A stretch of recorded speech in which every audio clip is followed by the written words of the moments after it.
Hello dear students, chapter 2 polynomials के lecture number 5 में आज हम लोग ग्राफ ऑफ क्वाड्रेटिक पॉलिनोमियल्स के बारे में पढ़ने वाले हैं।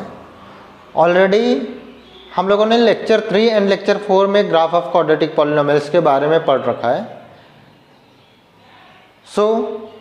जिन्होंने भी लेक्चर 3 एंड लेक्चर 4 नहीं देखा है, मैं उन्हें कहूँगा कि जाइए लेक्चर 3 एंड लेक्चर 4 ज़रूर देखिए। लेक्चर 3 एंड लेक्चर 4 का लिंक मैंने डिस्क्रिप्शन में दे रखा है, आप लोग लेक्चर 3 एंड लेक्चर 4 ज़रूर देखिए। उसमें हम लोगों ने ग्राफ ऑफ क्वाड्रेटिक पॉलिनोमियल्स के बारे में बहुत डिटेल्स में पढ़ा है, सो दैट जब हम लोग लेक्चर 5 पढ़ेंगे आप लोगों को बहुत अच्छे से समझ में आने वाला है। फिर भी मैं लेक्चर 5 में छोटे छोटे पॉइंट्स है जो रिवाइज कराना चाहूँगा आप लोगों को, एंड आफ्टर दैट हम लोग स्टार्ट करने वाले हैं। एंड कोशिश रहेगी मेरी कि आज लेक्चर 5 है एंड मैं बोलूँगा ये पार्ट नंबर 3 है ग्राफ ऑफ क्वाड्रेटिक पॉलिनोमियल्स का। लेक्चर 2 में हमने लीनियर पॉलिनोमियल के बारे में पढ़ा, लेक्चर 1 में इंट्रोडक्शन पढ़ा। जो भी स्टूडेंट्स जो लेक्चर 5 को डायरेक्टली देख रहे हैं, मैं उनसे कहूँगा कि लेक्चर नंबर 1 से आप लोग स्टार्ट कीजिए, इंट्रोडक्शन से स्टार्ट कीजिए, सो दैट आप लोगों को बहुत अच्छे से समझ में आ सके। सो आज मैं आप लोगों को ग्राफ ऑफ क्वाड्रेटिक पॉलिनोमियल्स के बारे में पार्ट 3 इसके पार्ट 3 के बारे में बताने वाला हूँ। सो पार्ट 3 में हम लोग standard form of quadratic polynomials के बारे में ऑलरेडी जानते हैं, लेकिन फिर भी मैं बता रहा हूँ आप लोगों को। X square plus B X plus C ये एक स्टैंडर्ड फॉर्म होता है, दैट इज़ क्वाड्रेटिक पॉलिनोमियल्स के जो एक्सप्रेशंस होते हैं वो इसी फॉर्म में होते हैं। एंड कभी भी a नॉट इक्वल टू 0 होगा, दैट इज़ ये कभी भी 0 नहीं होना चाहिए। a की वैल्यू माइनस होगा, 0 से लेस होगा चलेगा, ग्रेटर होगा चलेगा, 0 नहीं होना चाहिए। अगर 0 होता है तो ये पूरा का पूरा ये पार्ट 0 हो जाएगा और ये 0 होने से ये लीनियर पॉलिनोमियल बन जाएगा, क्वाड्रेटिक पॉलिनोमियल नहीं रहेगा। यही रीज़न है कि बुक्स में बोलता है कि a नॉट इक्वल टू 0 होना चाहिए। सो ये फॉर्म होता है, स्टैंडर्ड फॉर्म होता है क्वाड्रेटिक पॉलिनोमियल का। एंड बात करें कुछ ऑब्जर्वेशन हमने किया था जब लेक्चर 3 एंड लेक्चर 4 हम लोगों ने पढ़ा था। तो लेक्चर 3 एंड लेक्चर 4 में जब प्रॉब्लम्स को सॉल्व किया, दो टाइप का प्रॉब्लम किया। लेक्चर 3 में टाइप 1 टाइप का प्रॉब्लम था, किस पे बेस्ड? क्वाड्रेटिक पॉलिनोमियल पे बेस्ड प्रॉब्लम्स जो था। एंड टाइप 2 टाइप का जो प्रॉब्लम था वो लेक्चर नंबर 4 में हमने कवर करा था, एंड उसे ही मैं फिर से रिवाइज करा रहा हूँ आप लोगों को। एंड आफ्टर दैट इस लेक्चर नंबर 5 में हम लोग टाइप 3 टाइप का प्रॉब्लम हम लोग देखेंगे एंड उसके क्वेश्चंस को सॉल्व करेंगे। सो जो ऑब्जर्वेशन था, फर्स्ट पॉइंट हम लोगों ने देखा था कि इफ़ a ग्रेटर देन 0, अगर a की वैल्यू 0 से बड़ी हो जाती है। देखिए मैं आप लोगों को एक एग्जांपल बताता हूँ होता कैसे है।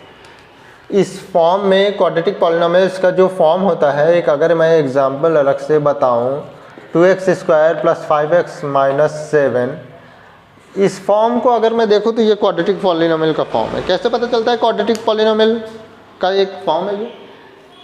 इसकी डिग्री, जिसकी डिग्री 2 हो, ऑलरेडी हम लोगों ने इंट्रोडक्शन में देख रखा है, लेकिन फिर भी मैं बता रहा हूँ, जिसकी डिग्री 2 होती है वो क्वाड्रेटिक पॉलिनोमियल कहलाता है। एंड क्वाड्रेटिक पॉलिनोमियल का जो फॉर्म होता है वो यही होता है। हम लोग देख सकते हैं यहाँ पे एक्स स्क्वायर का कोफिशिएंट 2 है, यहाँ पे एक्स स्क्वायर का कोफिशिएंट a है, दैट इज a, यहाँ पे a की वैल्यू 2 है, b की वैल्यू 5 एंड c क्या है? -7 यहाँ पे। तो ये फॉर्म होता है। इस फॉर्म में अगर मैं बोलूँ कि ये पार्ट जो a है, अगर ये ग्रेटर देन 0 होता है, यहाँ पे ग्रेटर देन 0 है, ग्रेटर देन 0 का मतलब ये होता है पॉजिटिव रियल नंबर होना चाहिए। तो पैराबोला का जो मुंह है वो ऊपर की तरफ खुलने वाला है। कहाँ तक जाएगा? ये इन्फिनिट तक जाएगा। और इस नीचे वाले पार्ट को, सबसे नीचे जो पॉइंट होता है वो इसका वर्टेक्स होता है, जिसे हम लोग लोवेस्ट पॉइंट या मिनिमम पॉइंट बोलते हैं। एंड इसकी वैल्यू आप लोगों को याद होगा लेक्चर नंबर 4 में एंड 3 में भी मैंने बताया है, -b/2a एंड -d/4a से फाइंड करते थे हम लोग। ये -b/2a ये x की वैल्यू है एंड ये y की वैल्यू है।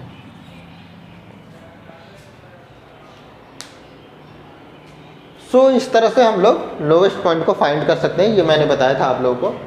एंड पॉइंट नंबर 2 में मैं देखूँ, अगर मैं बोलूँ कि a की वैल्यू लेस देन 0 हो, that is negative real number अगर हम लोगों को मिले, नेगेटिव रियल नंबर मिले, तो हम लोग बोलेंगे कि पैराबोला ओपन होगा डाउनवर्ड्स की तरफ, दैट इज़ नीचे की तरफ। यहाँ पे देख सकते हैं ये a ग्रेटर देन 0 होने से ऊपर की तरफ खुलता है। एंड ये एग्जांपल हम लोग ले सकते हैं, ये जो एग्जांपल है 2x square plus 5x plus 7, इस एग्जांपल को इसे अगर हम लोग सॉल्व करते हैं तो ये ऊपर की तरफ इसका मूव मिलेगा। एंड अगर मैं बोलूँ a की वैल्यू लेस देन 0 होती है, that is negative real number होता है, तो पैराबोला विल ओपन डाउनवर्ड्स, नीचे की तरफ। ये देख सकते हैं हम लोग नीचे की तरफ खुल रहा है। नीचे की तरफ कहाँ तक जाएगा? इन्फिनाइट तक जाएगा। ओके, सो जो हाईएस्ट पॉइंट होता है इसका, वो इसका वर्टेक्स होता है, या फिर मैक्सिमम पॉइंट भी बोलते हैं। इसकी वैल्यू भी -b/2a एंड -d/4a से फाइंड करते थे हम लोग। आप लोगों को याद होगा लेक्चर नंबर 3 में इस तरह का प्रॉब्लम हमने देखा था, लेक्चर नंबर 4 में ऐसा देखा था। एंड अगर मैं बोलूँ d क्या होता है? डिस्क्रिमिनेंट होता है। d डिस्क्रिमिनेंट, जब क्वाड्रेटिक इक्वेशन चैप्टर नंबर 4 हम लोग पढ़ेंगे तो उसमें डिटेल्स में हम लोग पढ़ेंगे डिस्क्रिमिनेंट होता क्या है। फिलहाल बस आप लोग अभी इतना जान लीजिए, d = b² - 4ac and d discriminant होता है। डिस्क्रिमिनेंट होता है एंड जिसकी वैल्यू b² - 4ac है से फाइंड किया जाता है। एंड अगर इसकी वैल्यू ग्रेटर देन 0 आ जाती है तो पैराबोला क्या करेगा? 2 पॉइंट पे कट करेगा। यहाँ पे देख सकते हैं हम लोग 2 पॉइंट पे कट कर रहा है। सो यहाँ पे डेफिनेटली d की वैल्यू ग्रेटर देन 0 होगी, तभी ये 2 पॉइंट पे कट कर रहा है। हमने लेक्चर नंबर 3 में देख रखा है, वो लेक्चर नंबर 4 में भी देखा है। लेक्चर नंबर 4 में हम लोगों ने डाउनवर्ड्स की तरफ जो जा रहा था पैराबोला, वो देखा था। उसमें भी 2 पॉइंट पे कट कर रहा है। मतलब इसके लिए, इस कंडीशन के लिए ग्रेटर देन 0 के लिए 2 टाइप का प्रॉब्लम बनेगा। एक तो ऊपर की तरफ जा रहा है, एक नीचे की तरफ जा रहा है। ऊपर नीचे कैसे जाता है ये आप लोग जानते हैं, a की वैल्यू के ऊपर डिपेंड करता है, मतलब कोफिशिएंट ऑफ x² के ऊपर डिपेंड करता है। एंड d क्या बताता है कि कितने पॉइंट पे कट करेगा x एक्सिस को। x एक्सिस को ये पैराबोला या ये शेप कितने पॉइंट पे कट करेगा। सो ये तो 2 क्वेश्चंस हमने देख लिया था लेक्चर 3 लेक्चर 4 में। अब हम लोग देखने जाएंगे, इसके भी 2 टाइप्स के प्रॉब्लम्स बनेंगे एंड इसके भी 2 टाइप्स के प्रॉब्लम्स बनेंगे। जब =0 होगा तो पैराबोला कैसा होगा? x एक्सिस को सिर्फ टच करेगा। कैसा बनेगा मैं आप लोगों को बताता हूँ। ये सपोज ये एक ग्राफ बनता है, तो ग्राफ में x एक्सिस को सिर्फ टच करके ऐसे पैराबोला जाएगा, सिर्फ एक पॉइंट पे टच करेगा, एक ही पॉइंट पे कट करेगा, मैं बोल सकता हूँ, या टच करेगा, है ना। सो अलग अलग कंडीशंस हो सकते हैं। मे बी कि ऊपर की तरफ टच करते हुए जा रहा है, या फिर मे बी कि नीचे की तरफ कट करते हुए जा रहा है, ऐसा हो सकता है।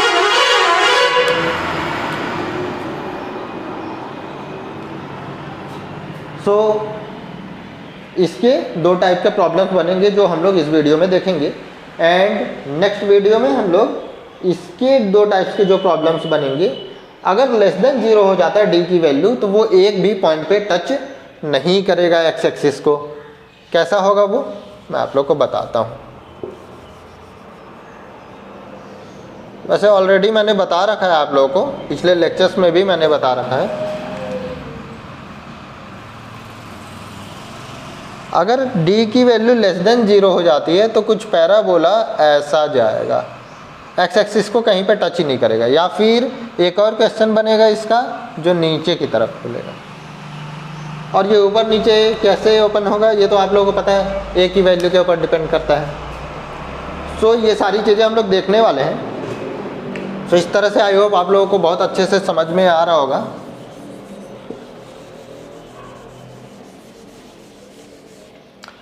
इसकी स्क्रीनशॉट ले लीजिए या फिर नोट कर लीजिए आप लोग, फिर नेक्स्ट हम लोग पढ़ते हैं आगे।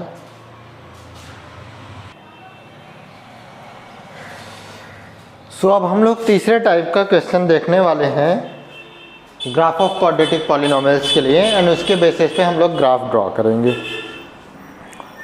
सो तीसरे टाइप का जो क्वेश्चन है वो उसमें अगर हम लोग देखें x square minus 6x plus 9 होगा एंड इस पे जो ग्राफ बनेगा उसका शेप पैराबोला का कैसा बनेगा ये हम लोग यहाँ पर देखने वाले हैं।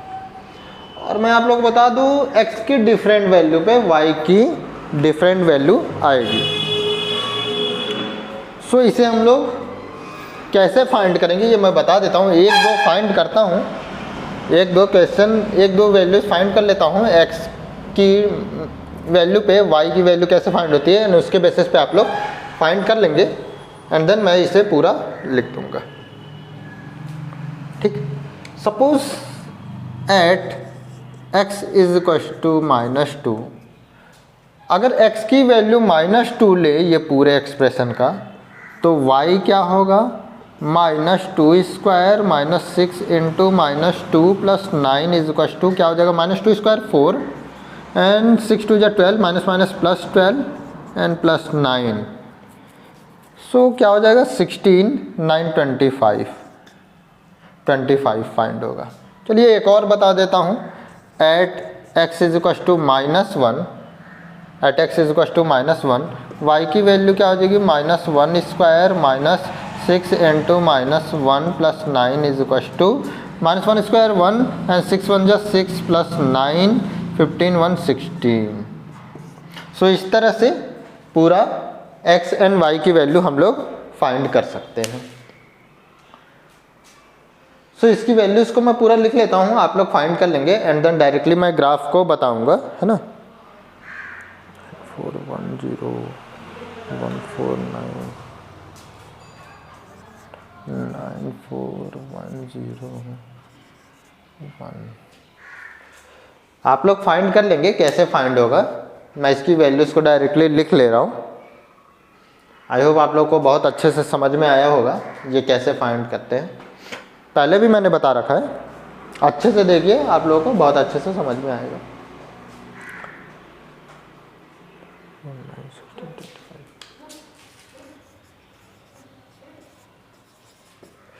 अगर मैं x की वैल्यू 0 लूँ तो y की वैल्यू मुझे 9 मिलेगी एंड x की वैल्यू 1 लूँ तो y की वैल्यू क्या हो जाएगी 4 एंड देन सो ऑन। ऐसा करके फाइंड कर लेंगे हम लोग।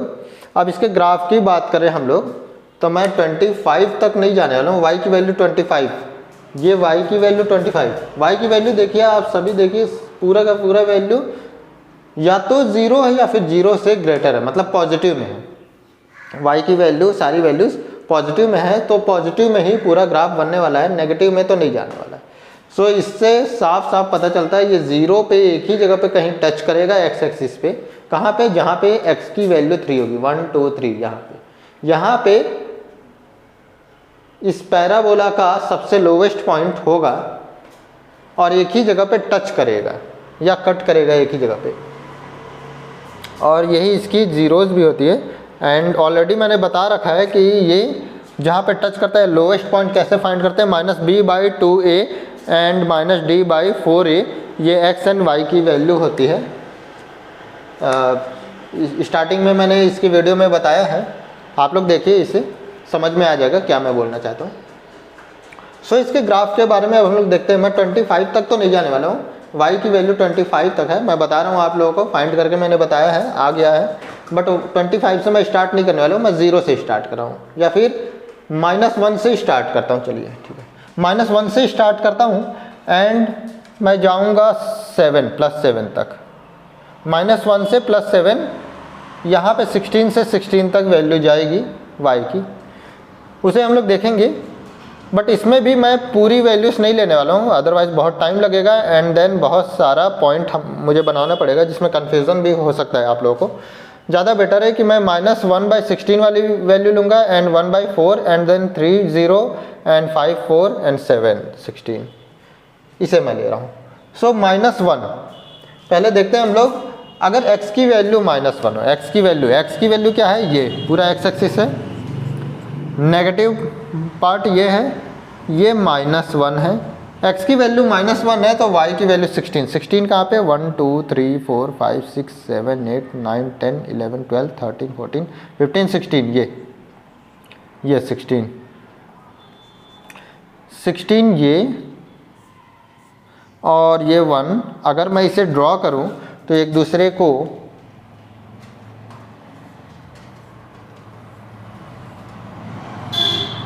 कुछ ऐसा कट करेंगे। जहाँ पे कट करेंगे वो उनकी वैल्यूज हो जाएगी।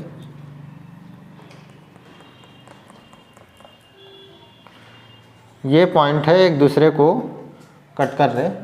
-1 और 16 इस पॉइंट की वैल्यू है।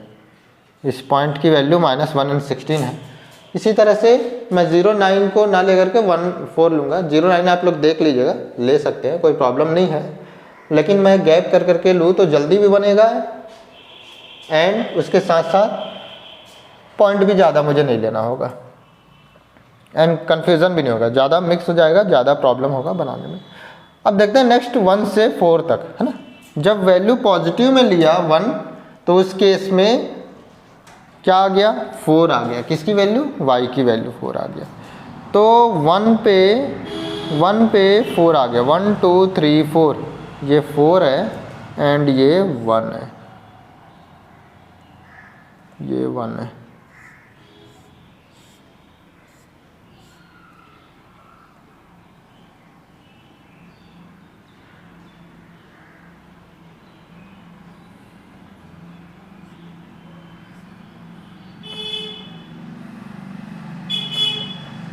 ये पॉइंट एक दूसरे को कट कर रहा है तो इस पॉइंट की वैल्यू हो जाएगी, इस पॉइंट का नेम क्या है, 1 और 4, 1 और 4। सिमिलरली अगर मैं जाऊँ 3 पे तो 3 पे 0 हो जाएगी y की value, that is x axis पे कहीं भी y की वैल्यू 0 होती है तो यहाँ पे 1 2 3 इस पॉइंट पे आ जाएगा। क्या हो जाएगा, 3 और 0। अब मैं आगे जाऊँ 5 और 4 के लिए लूँ तो 1 2 3 4 5, ये 5 है एंड ये 1 2 3 4 4 को आगे बढ़ा लेते हैं एंड 1 2 3 4 5 कुछ ऐसा आएगा।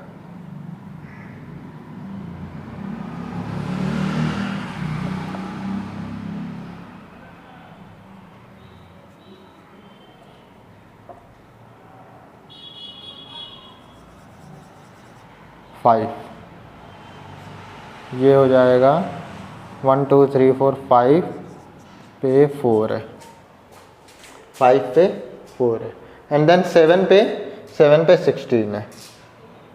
1 2 3 4 5 6 7, ये 7 है। 7 पे 16 जाएगा, 7 है, इस 7 पे 16 ये कुछ आएगा और यहाँ पे ये ज्वाइन करेंगे एक दूसरे को। 7 पे 16 होगा, x की वैल्यू 7 लेने से 16। अगर मैं इस पे फ्री हैंड से एक ग्राफ ड्रॉ करूं तो शेप इसका पैराबोला बनेगा, ये आप लोगों को पता है, बट पैराबोला में शेप जो बन रहा है वो कैसा होगा ये देखिए आप लोग।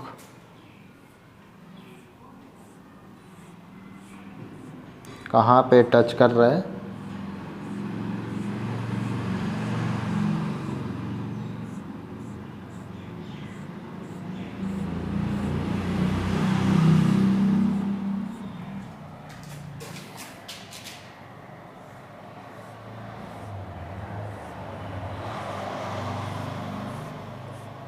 सो ये दिख रहा है, ऐसा कुछ इसका शेप बनेगा।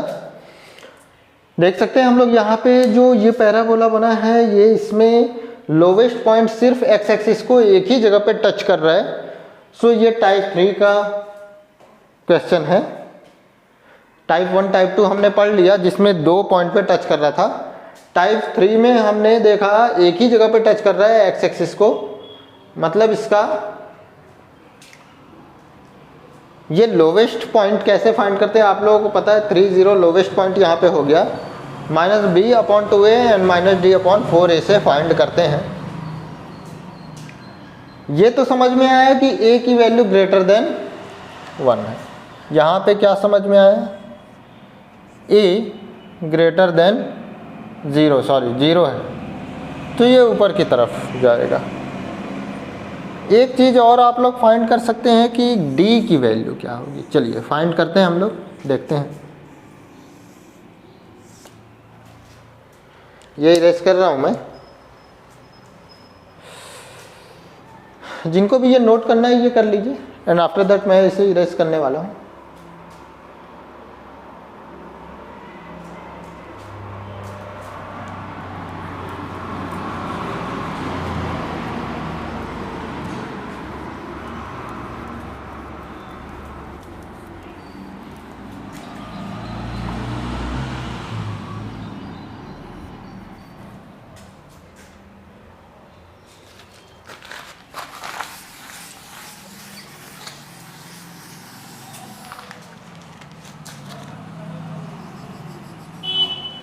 सो अब मैं बताने वाला हूँ आप लोग को ऑब्जर्वेशन में हम लोग देख सकते हैं यहाँ पे a ग्रेटर देन 0 है, a ग्रेटर देन 0 है, therefore parabola will opens upwards, ऊपर की तरफ खुल रहा है, पैराबोला ऊपर की तरफ जा रहा है, ये तो समझ में आ गया। सेकेंड पॉइंट क्या बोलेंगे हम लोग?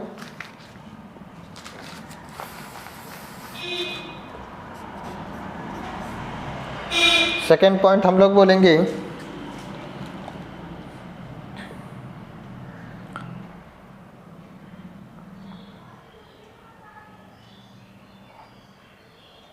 फॉर लोवेस्ट पॉइंट के लिए मैं बोलूँगा x की वैल्यू कैसे फाइंड होगा, -b/2a, एंड y की वैल्यू कैसे फाइंड होगा, y की वैल्यू फाइंड होगा, चलिए यहाँ पे फाइंड भी कर लेते हैं हम लोग, -b/2a, that is minus b की वैल्यू क्या है, b की वैल्यू है यहाँ पे, हम लोग कंपैरिजन कर ले अगर इस इक्वेशन को, तो मैं बोलूँगा कि a is equal to 1, b is equal to -6 and c is equal to 9। So यहाँ पे माइनस ऑलरेडी गिवन है एंड b की वैल्यू भी -6 है, तो -6/2 into 1, minus plus 6/2 is equal to 3।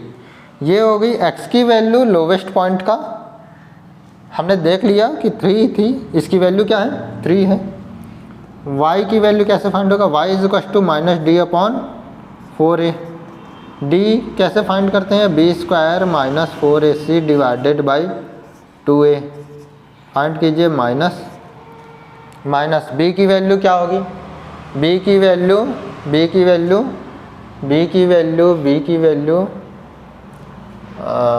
-6 sorry -6²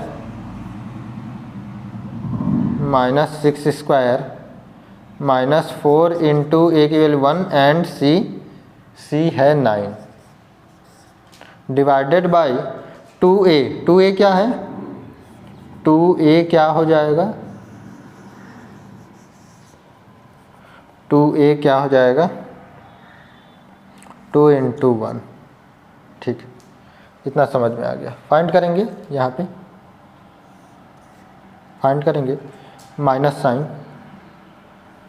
sign इसे नीचे फाइंड करते हैं, यहाँ पे माइनस साइन तो है ही, -6² 36 एंड 9 4 जा 36 divided by 2 is equal to -36 0 divided by 2 -0 that is 0 divided by 2 0, ये तो 0 आ गया, देख सकते हैं हम लोग 0 है, y की वैल्यू 0 है।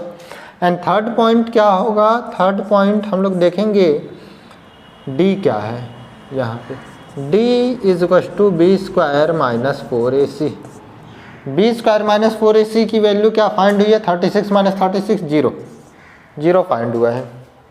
यहाँ से b² - 4ac, माइनस साइन छोड़ दीजिए, अंदर देखिए ब्रैकेट के अंदर देखिए, b² - 4ac क्या आया है 36 - 36 एंड 36 - 36 0 है, जो इक्वल टू 0 है, इक्वल टू 0 है, therefore parabola touch x axis को टच करेगा। सो ये क्लियर हो गया होगा, बहुत अच्छे से आप लोगों को समझ में आया होगा। इसके ग्राफ के बारे में आप लोगों को बहुत अच्छे से समझाया मैंने, बहुत अच्छे से समझ में आ चुका होगा। नेक्स्ट हम लोग ऐसा ही ग्राफ पढ़ेंगे, बस ये नीचे की तरफ खुलेगा, एक ही पॉइंट पे टच करेगा, कट करेगा, बस नीचे की तरफ खुलेगा। नीचे की तरफ कब ओपन होगा पैराबोला? नीचे की तरफ जब ओपन होगा जब a की वैल्यू लेस देन 0 होगी। एंड सो टाइप 4 में a की वैल्यू लेस देन 0 हम लोग देखने वाले हैं, एंड नीचे की तरफ ओपन होने वाला है और एक ही पॉइंट पे कट करने वाला है एक्स एक्सिस को या टच करने वाला है एक्स एक्सिस को। उस केस में d की वैल्यू क्या हो जाएगी? 0 हो जाएगी। सो नेक्स्ट प्रॉब्लम जो आने वाला है, बस डिफरेंस ये होगा, d की वैल्यू तो 0 ही होगी, a की वैल्यू लेस देन 0 हो जाएगी, यही डिफरेंस होगा और कुछ भी नहीं। सो इसे नोट कर लीजिए आप लोग। नेक्स्ट प्रॉब्लम मैं बताने वाला हूं।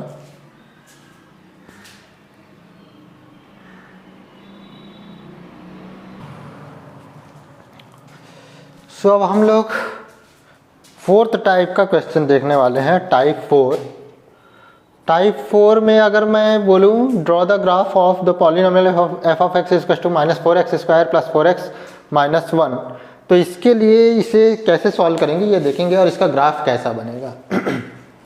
तो यहाँ पे अगर हम लोग कंपैरिजन करें इस स्टैंडर्ड फॉर्म से, तो a की वैल्यू -4 है, b की वैल्यू +4 एंड c की वैल्यू -1 है। x के अलग अलग वैल्यू पे y की अलग अलग वैल्यू फाइंड होगी। x की वैल्यू अगर मैं ऐसा लूँ -2 -3/2 -1 -1/2 एंड 0 1/2 1 1 3/2 ऐसा करके लूँ, तो y की वैल्यू अलग अलग x की वैल्यू पे -25 -16 -9 ऐसा फाइंड हो रहा है। 0 तक गए, फिर इसके बाद माइनस में फिर से जाने लगा। पॉजिटिव में x की वैल्यू लिया, फिर भी माइनस में जा रहा है। सो इससे क्या क्लियर हो रहा है कि सिर्फ y की वैल्यू नेगेटिव साइड जा रहा है, मतलब नीचे की तरफ जा रहा है, ऊपर नहीं जा रहा है। सो ऊपर हमको y एक्सिस के पॉजिटिव वैल्यू से कोई मतलब नहीं है, हमको सिर्फ नेगेटिव वैल्यू से मतलब है। सो अलग अलग वैल्यू पे अलग अलग x की वैल्यू पे अलग अलग y की वैल्यू आ रही है, वो भी सारा का सारा नेगेटिव आ रहा है। और साथ ही साथ सिर्फ एक ही वैल्यू है जो 0 आ रहा है, और 0 ना तो पॉजिटिव होता है ना ही नेगेटिव। 0 का मतलब ये है कि एक ही जगह पे एक ही पॉइंट पे टच करेगा एक्स एक्सिस को। लेकिन ये देखिए यहाँ पे a की वैल्यू माइनस में है जो 0 से लेस है, तो हम लोग बोल सकते हैं कि पैराबोला विल ओपन डाउनवर्ड्स, नीचे की तरफ खुलेगा। पैराबोला कैसा? नीचे की तरफ खुलेगा। एंड इसी तरह से मैं बोलूं कि हाईएस्ट पॉइंट अगर मैं बोलूं, देखिए नीचे की तरफ खुल रहा तो हाईएस्ट पॉइंट बोलूंगा, ऊपर की तरफ खुल रहा था तो लोवेस्ट पॉइंट बोल रहा था। उसके हाईएस्ट पॉइंट की वैल्यू ऐसे फाइंड करेंगे, आप लोग फाइंड करके देखेंगे।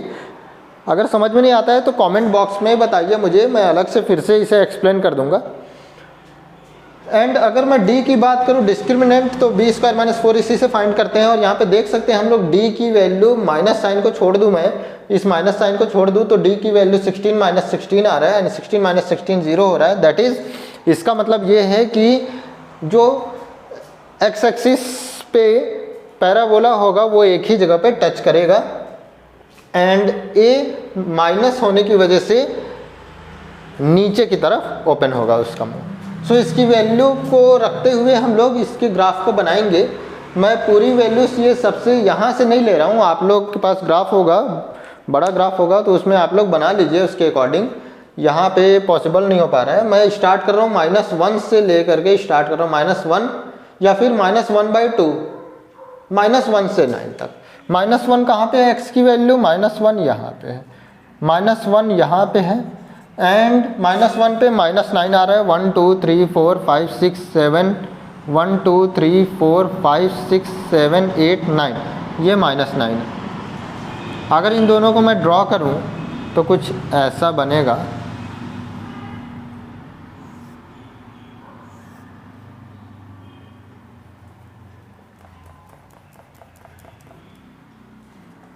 ये एक पॉइंट आ रहा है ना। इसी तरह से मैं देखूं -1/2 पे क्या आएगा? -1/2 दैट इज 0 एंड -1/2 यहाँ पे होगा, -1/2 यहाँ पे होगा, 0 एंड -1 के बीच में -1/2 होगा। -1/2 पे -4 आएगी वैल्यू, -1/2 पे -4, 1 2 3 4, ये 4 -1/2 पे -4 आ रहा है, ये पॉइंट टच होगा, ये पॉइंट टच होगा, ठीक। फिर इसके बाद 1/2 पे 0 आ जाएगा।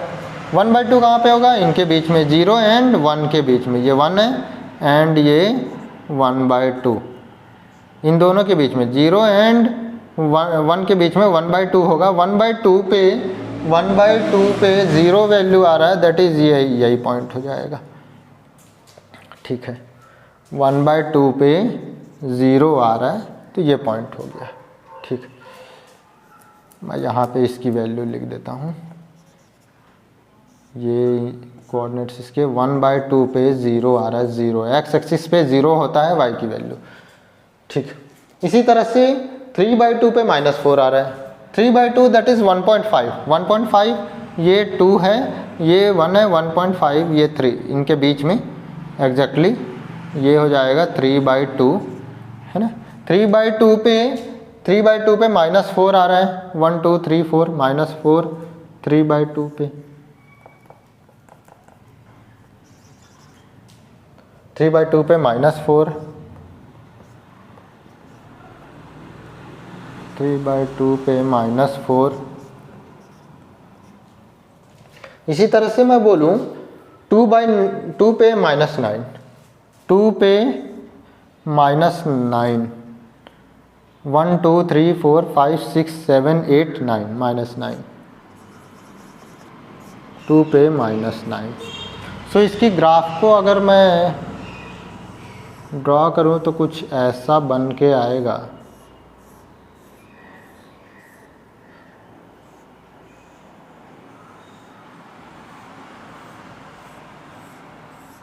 और ऐसा जाते हुए ऐसा बन रहा है। सो आई होप आप लोगों को क्लियर हो रहा होगा, समझ में आ रहा होगा। ये थोड़ा सा कंफ्यूजन हो रहा होगा आप लोगों को, ये हटा दूं मैं। लाइन कैसे ड्रॉ करते हैं आप लोगों को क्लियर होगा। 3/2 पे -4, ये पॉइंट 3/2 है, 3/2 पे -4 है ना। 3/2 मतलब 1.5, 1.5 पे -4 आ रहा है एंड 2 पे -। इस तरह से ये इसका ग्राफ बन रहा है, और उम्मीद करता हूँ आप लोगों को बहुत अच्छे से समझ में आया होगा आज का क्लास। आज के क्लास में मैं इतना ही ले पाऊँगा, अब मेरी ऑफलाइन क्लासेस भी स्टार्ट होगी। सो आई होप आप लोगों को बहुत अच्छे से समझ में आया होगा, मेरी वीडियोस वगैरह बहुत अच्छी लग रही होगी आप लोगों को। जिनको भी वीडियोस अच्छी लगी लाइक शेयर एंड सब्सक्राइब जरूर करें, एंड बेल आइकन को दबाना ना भूलें, सो दैट नेक्स्ट वीडियो का नोटिफिकेशन आप लोगों तक पहुंच सके। थैंक यू, आज के लिए इतना ही।